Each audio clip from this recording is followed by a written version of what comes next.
G'day, Corbinate2000 here. I'm back with another Borderlands 3 build video for you guys, as I'm going to be going over my Fist of the Wind Amara 2.0 build.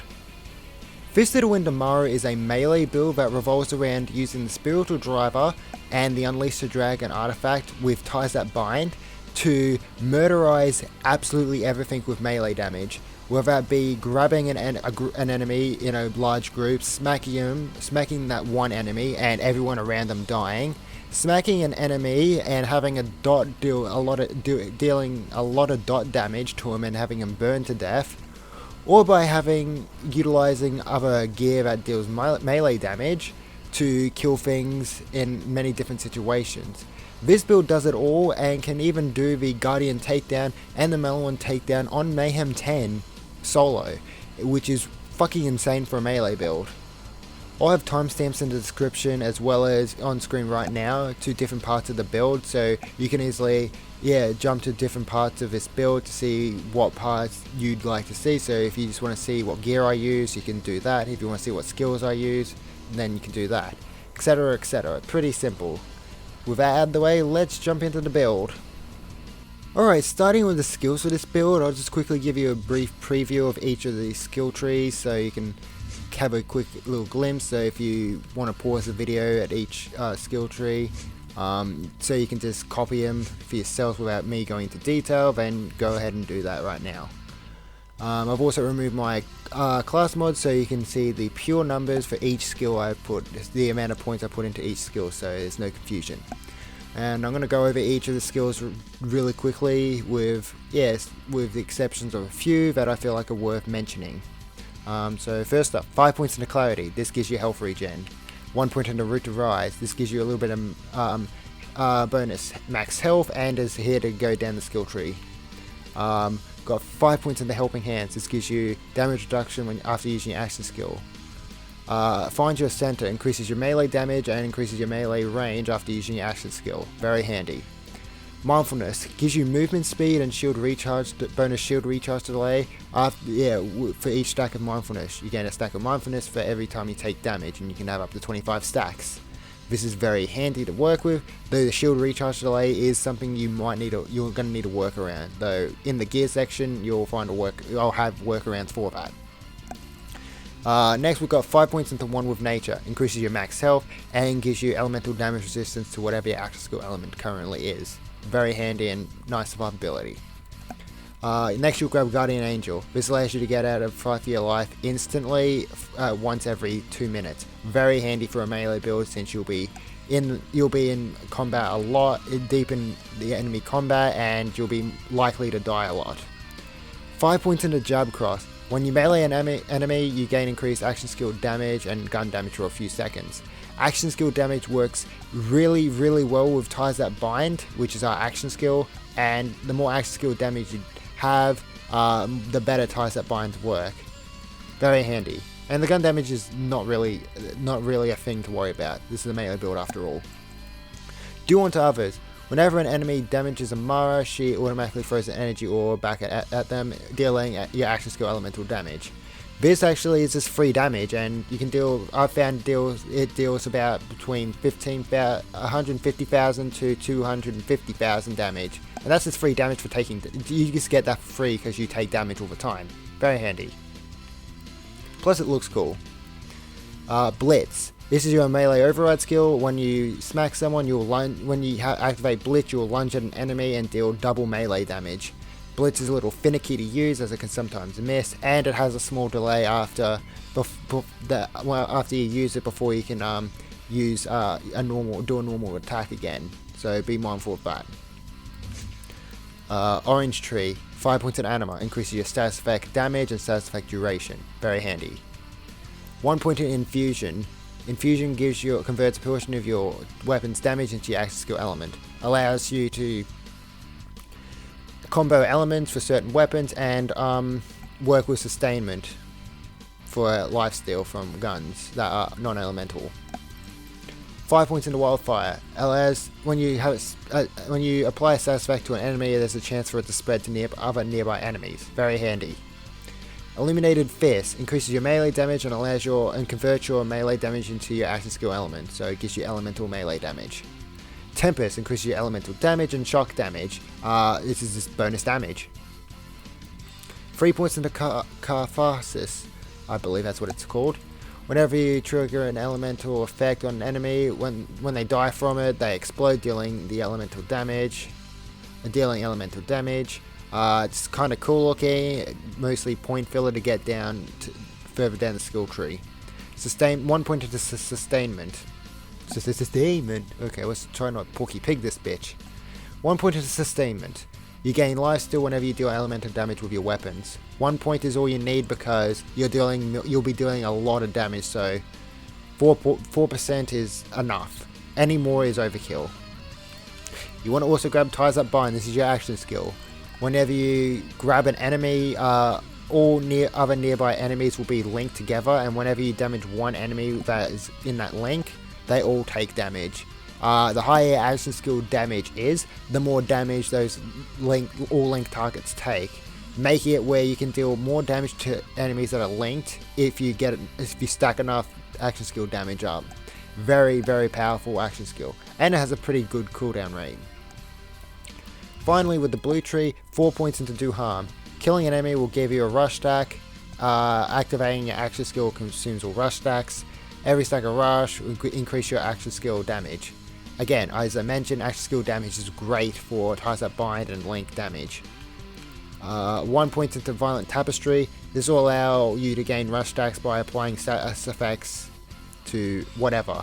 This can be done by adding a status effect to yourself or other enemies, and with the way we've got our gear set up, you'll be able to do this all the time, and it's really easy to get rush stacks to be able to trigger do harm. Very handy. Lastly, 4 points into Restless. This will increase your action skill cooldown rate.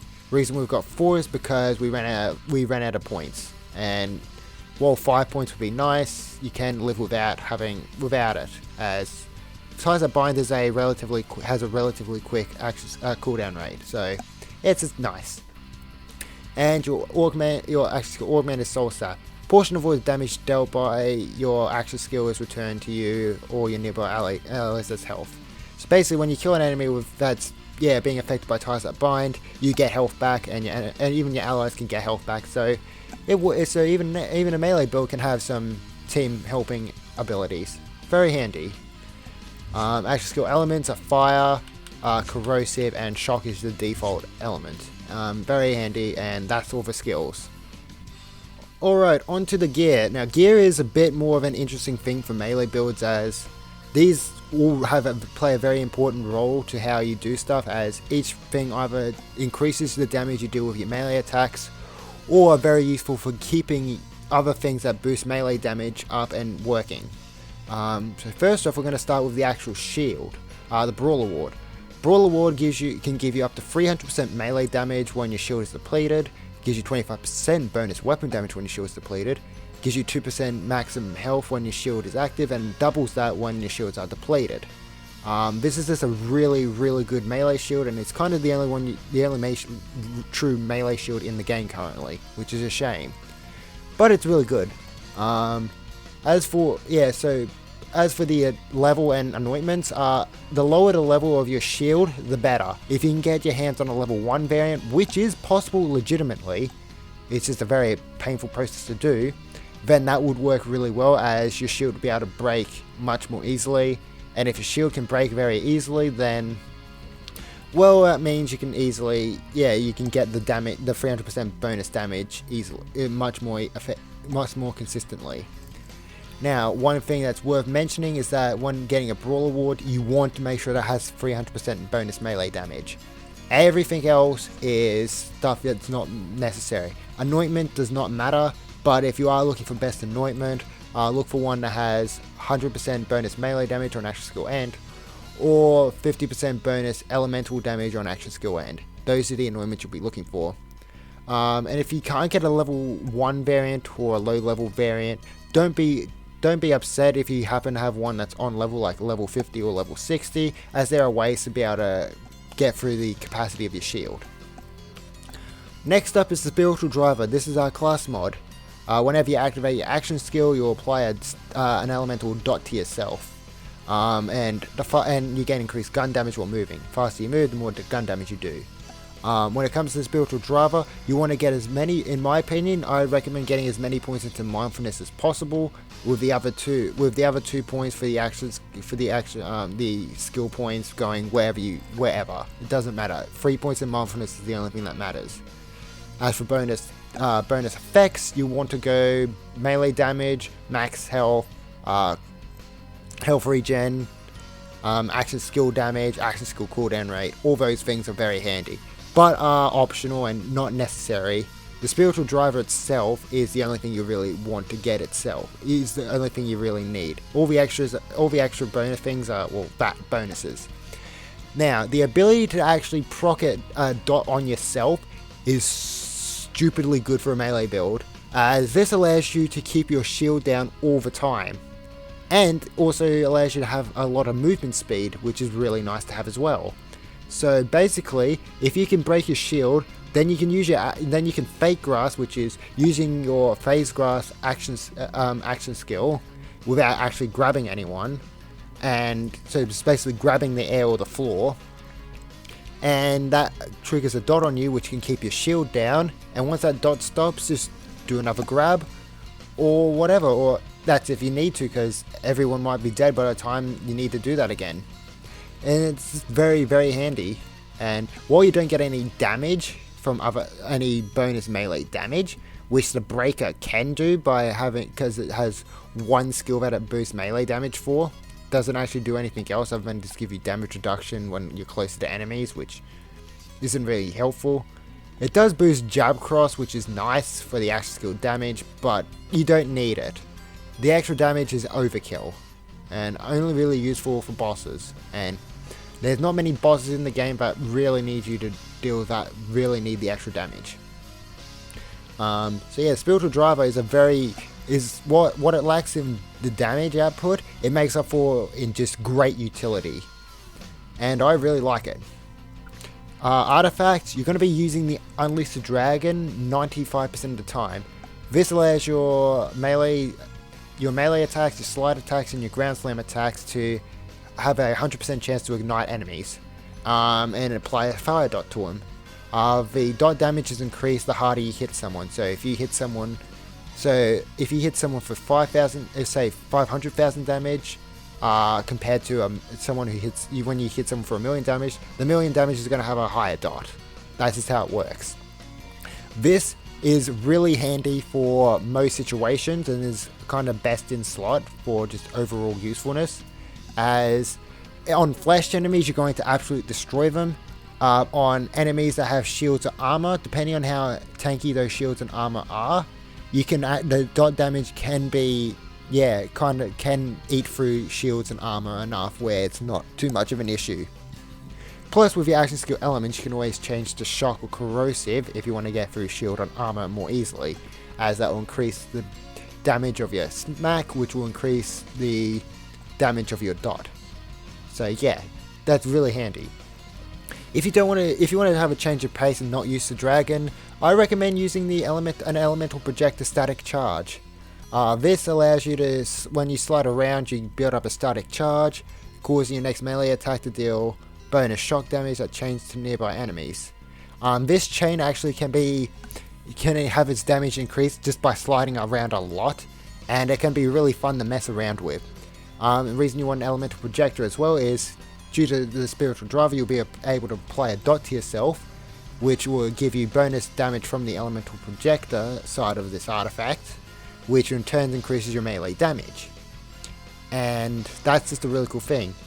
However, this is more of a mobbing utensil more than anything, as the Unleash the Dragon has the advantage of just being great against melting things. So if you smack someone and they don't die instantly, they'll usually burn to death from the dot.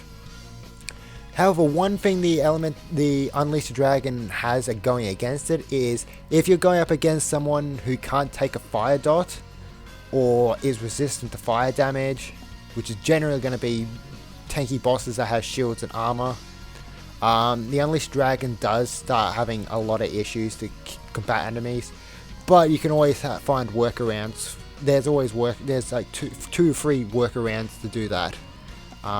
Speaking of the workarounds, let's go into the grenades. If you happen to have one, I recommend using the fish slap. and ideally with the anointment of 50% bonus elemental damage on action skill end. Now the fish slap specifically needs to you need to make sure it does not have the shield generator part on it, and what that basically does is give you shield back if you damage someone with this grenade that has shields, as it transfers it, and that's not good for a melee build who wants to have their shield or down all the time. And basically what's special about this grenade is that it does melee damage, and it scales with melee damage, so because melee damage is going to be you'll be able to do a lot of melee damage with your fists. This translates really well for the grenade, and this also gives you a ranged option. Now the problem with this grenade is that first off, it's an exclusive item from the Revenge of the Cartels event, so it's no longer available. So the only way you're going to be able to get your hands on one is via trading, or if you happen to got one during the event, which I happened to do. I did happen to get one, which is very handy. Second off, it's also, you need a very specific variant to work with this build, as if you got one that can give you shields back, that's going to be a big issue to combat unless you've got a level 1 or very low level Brawler's Ward. Now alternatively, if you don't have a fish slap, not the end of the world. This is more of a bonus item that's fun to mess around with. Not necessary for this build though. My personal opinion is to go with a hex grenade. Though the grenades you do not need to worry about, you're only after the anointment. And the reason we want this anointment is to be able to give us, is due to the fact that if you have an action skill and 50% elemental damage anointment on either a grenade or a shield, and use the spiritual driver's ability to apply a dot to yourself, if with that ability you'll be able to give yourself the max 25 stacks of mindfulness, which is the max speed. Without this anointment, you only be able to get 15 stacks, which is not as handy, and I prefer the extra speed. Plus it's a little tiny bit of extra damage, which is pretty handy. So yeah, if you don't have a fish slap, just anti-grenade with a extra skill and elemental anointment will work fine. Alright, moving on to the gear. First thing I'm going to cover is a weapon that is going to be useful for breaking a shield. A shield breaker is what I'm going to name it. Now you can ignore this if you happen to have a Brawler Ward shield that is level 1 or very low level, and thus can break pretty much instantly from enemies shooting you just randomly. However, if you have an on-level shield, like level 50 and above, a splash damage weapon that is Mayhem 0 is going to be, that has enough damage to break the shield's capacity, is a really important thing to carry around with you, as it will allow you to do something like this. Break the shield. Now, in a normal case, I would have preferred to have that break my shield in one shot, or in essence it did break it in one shot, but I'd rather have my entire shield just be completely gone in just by doing that. And that's very handy to do, as it's not that hard to do, as all you need to do is shoot it once and then you can activate your action skill to keep your shield down, and as long as you can juggle keeping your action, you keep fake grasping to keep your action, the dot on you, your shield will stay down all the time, which is very handy. So shield breaker, very important. Next is going to be a weapon to be able to smack people with. Now, the ideal situation is going to be having there's a couple of different things you could go with for this category. So basically you want something that you can smack people with and deal good damage with. Your entry level or beginners, your baby's first melee weapon is going to be the butt plug. This can be obtained at the very beginning of the game from a side quest, so it's a quest reward, and it has the highest base melee damage in the game. So basically, now it says it has 110% bonus melee damage, but this is a lie, as it seems to do way more. It seems to do more than that, as it can out damage a weapon that has 120% bonus melee damage in a normal strike. It also has the bonus extra ability to be able to deal double damage on a backstab, which is very handy if you can get that backstab. And with ties that bind, well, you can just run to the back of a grasped enemy and smack him in the back and boom, bonus damage. Very handy. The downside to this weapon though is that it cannot come with an anointment. And that is a very important thing, because a certain anointment is what you want to use. There's a certain anointment that I'll be covering in a moment that allows you to get some stupidly high damage. Now, I might be wrong in this, thinking the butt plug can't be anointed. If you know for certain that I am wrong and happen to have a butt plug that does have an anointment on it, then please go into the comments and tell me, so that can be addressed. Because if this can come with anointments, then this will be single-handedly the best melee weapon in the game, and a relatively easy one to get, as it's a simple quest reward, and it's at the very beginning of the game. Next option is going to be the highest melee damage weapon you can get, which is going to be a COV pistol with 120% melee damage. In my case, I have a Lenoge, and it has to have the anointment of 30% increased weapon damage against enemies above 90% health. Now, this is an anointment that might seem to be, you think is, why am I using this? It says weapon damage. And also, this anointment got fixed to the point where it's nowhere near as useful as it could be. But the great thing about this anointment is that it works with melee attacks. And with the, as I mentioned with the Unleash the Dragon, you want your melee attack to do as much damage as possible to get as high as a very high damage dot damage tick on your enemies. This allows you to do a very powerful attack as your a very powerful initial strike, and allows the dot damage from your Unleash the Dragon to do a lot of damage. And combine that with ties that bind, you can hit in the millions damage. It's nuts. Now, there are a few problems with this though, and the first issue is, well, it's rare. It's quite rare to get a COV pistol that has both 120% bonus melee damage and the 300% over 90 anointment. Now, while it's rare, that's something you can get around, because you can always go to a bunch of different places to get someone to trade you one if they happen to have one, or you can just get lucky and happen to get one. So if you happen to have one, well, it does the most damage. Why not use it? There's one side effect to this though. COV weapons just have a slower deploy time and have slower interactions when doing things like using your action skill, or in Amara's case, using Blitz. Basically, when you face grass with a COV pistol, there's a small delay, as you can notice. I am spamming the melee button, Helping hand.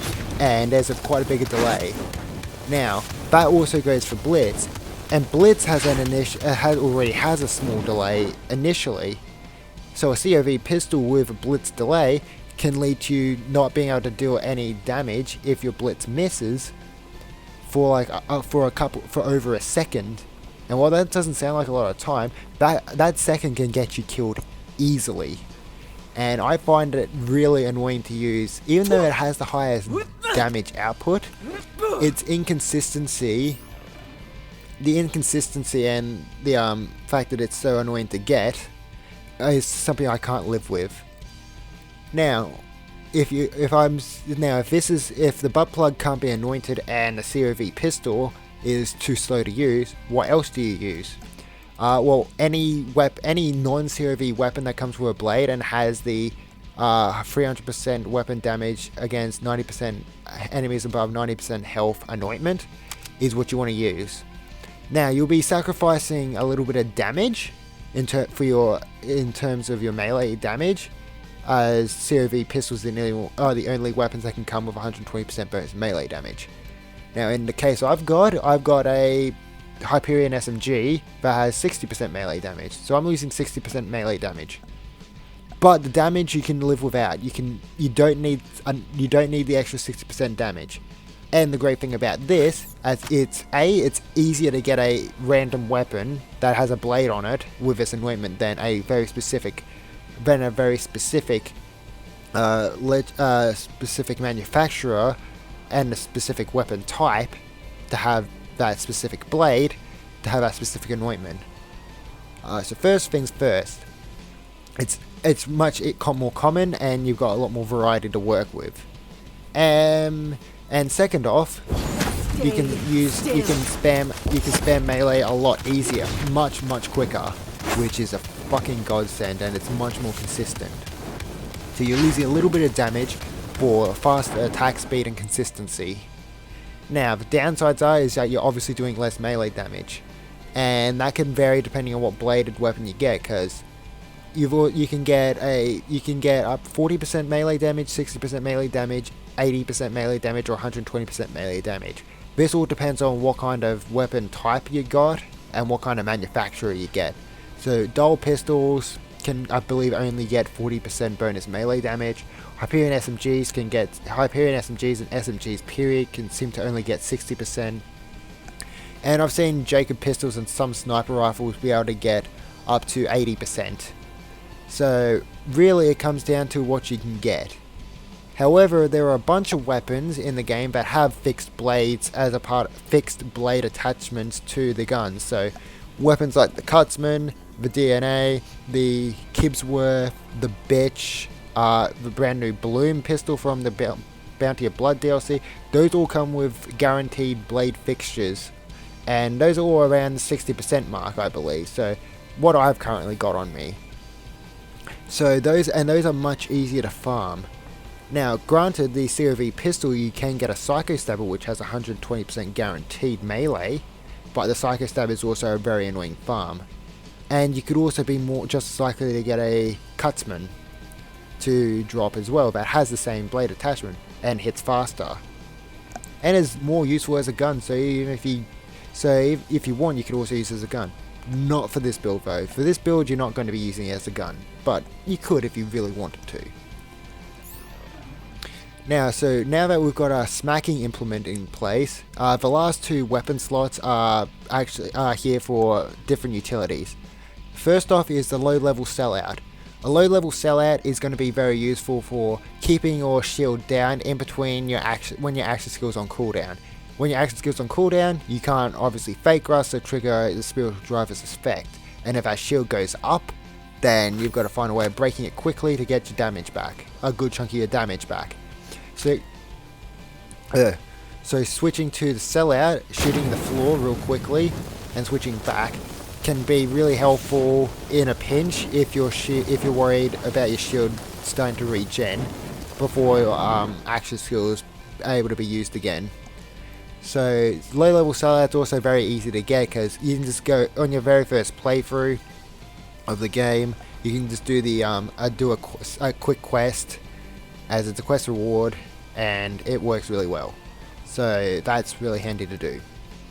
And lastly is the face puncher. This shotgun is really good actually on a melee build. Well, for the fact that its damage scales off melee damage, and its shots count as doing melee attacks.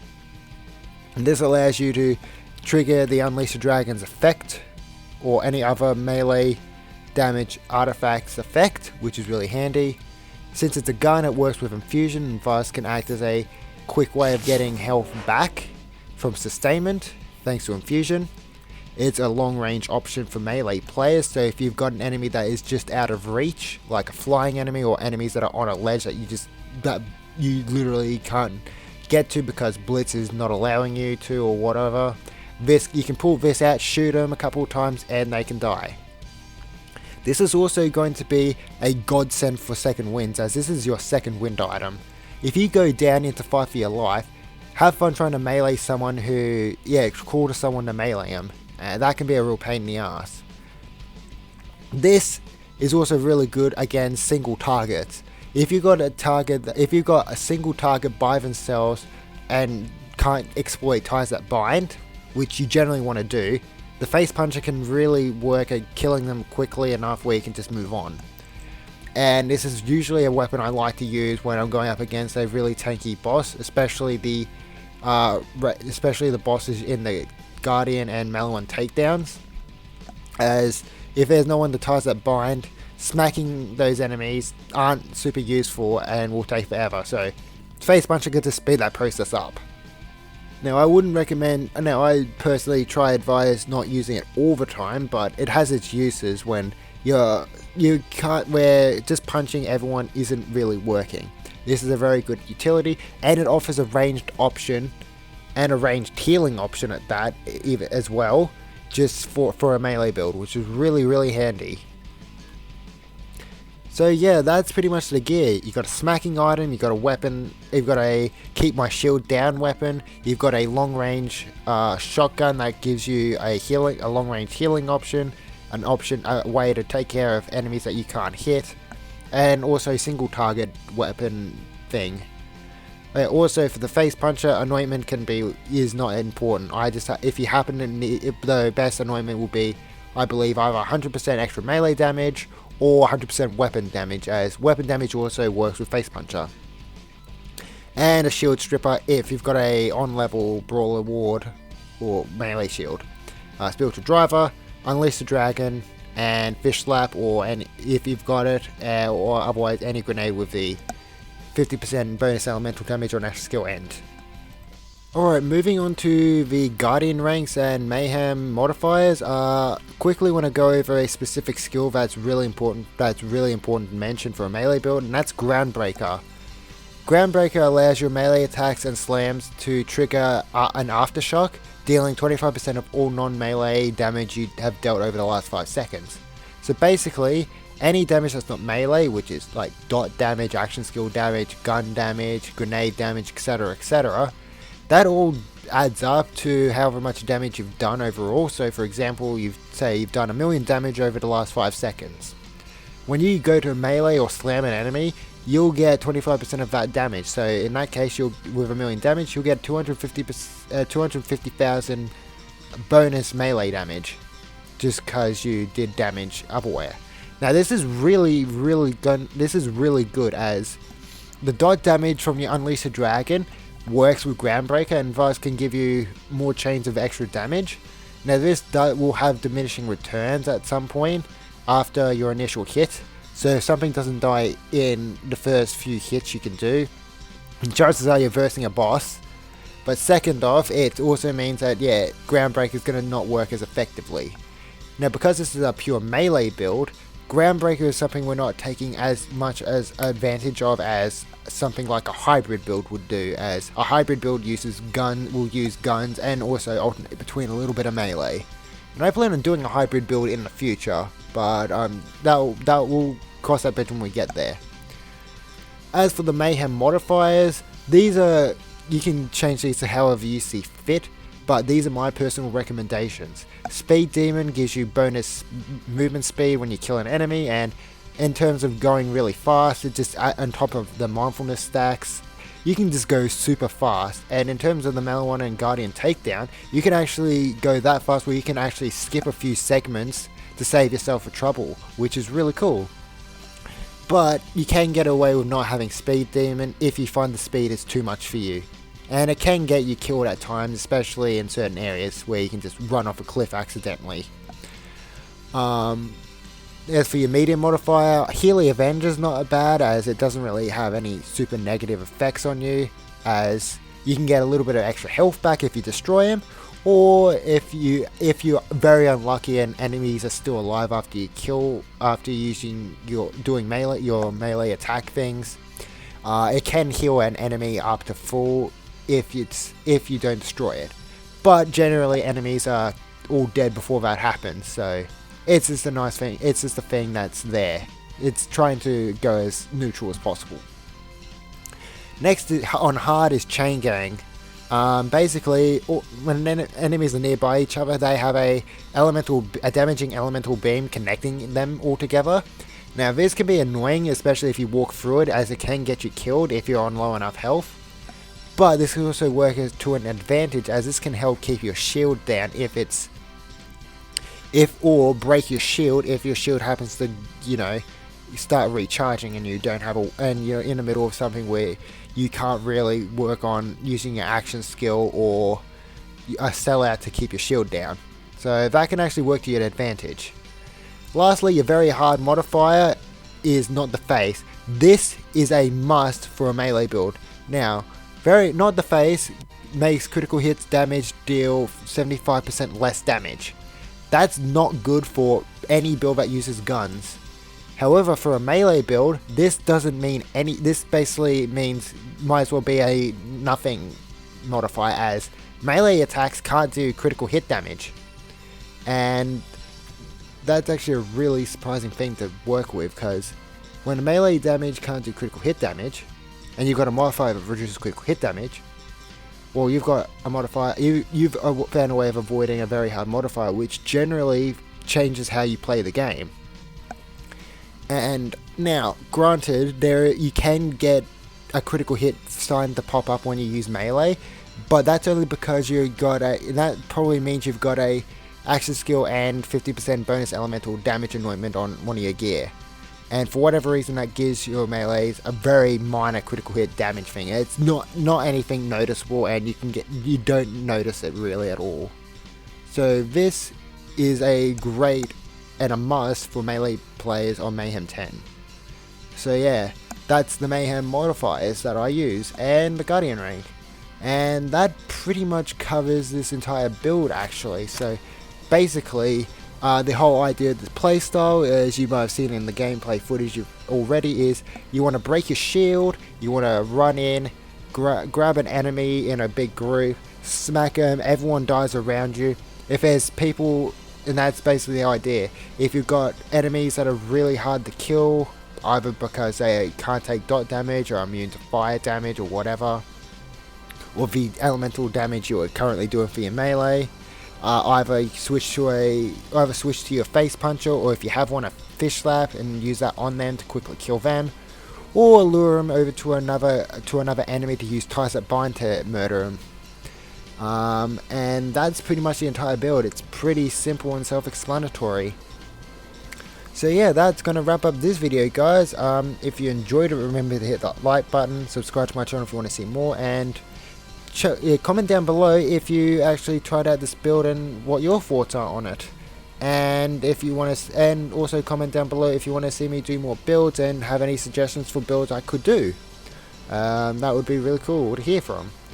Anyway, thank you for watching, and I'll talk to you guys later.